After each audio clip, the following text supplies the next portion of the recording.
in 1986, Laura and I both turned 40. So did our close friends Dan and Susie Evans. We decided to hold a joint celebration at the Broad Moon Resort in Colorado Springs.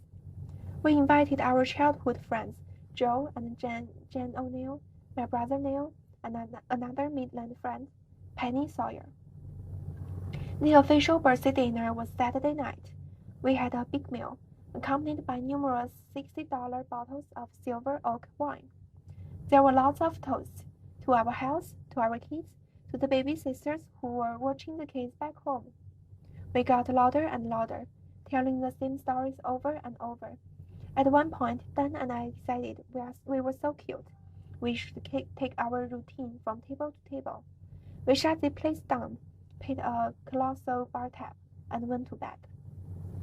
I awoke the next morning with a mean hangover. As I left for my daily jog, I couldn't remember much of the night before. About halfway through the run, my head started to clear.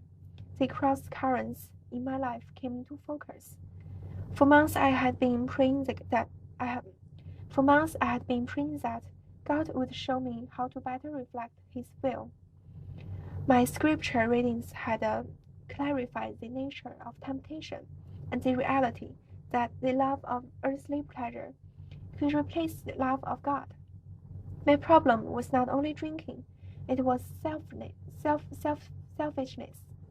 The booze was leading me to put myself ahead of others, especially my family. I loved Laura and the girls too much to let that happen. Faith showed me a way out. I knew I could count on the grace of God to help me change. It would not be easy, but by the end of the run, I had made up my mind. I was done drinking. When I got back to the hotel room, I told Laura I would never have another drink. She looked at me like I was still running on alcohol fumes.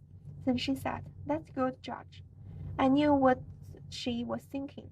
I had talked about quitting before, and nothing had come of it. What she didn't know was that this time I had changed on the inside, and that would enable me to change my behavior forever. It took about 5 days for the freshness of the decision to wear off. As my memory of the hangover faded, the temptation to drink became intense. My body craved alcohol. I prayed for the strength to fight off my desires. I ran harder and longer as a way to discipline myself. I also ate a lot of chocolate. My body was screaming for sugar. Chocolate was an easy way to feed it. This also gave me another motivation for running, to keep the pounds off. Laura was very supportive. She sensed that I really was going to quit. Whenever I brought up the subject, she urged me to stay with it. Sometimes I talked about drinking again just to hear her encouraging words. My friends helped too, even though most of them didn't stop drinking when I was around. At first, it was hard to watch other people enjoy a cocktail or a beer. But being the sober guy helped me realize how mindless I must have sounded when I drank. The more time passed, the more I felt momentum on my side. Not drinking became a habit of its own, one I was glad to keep.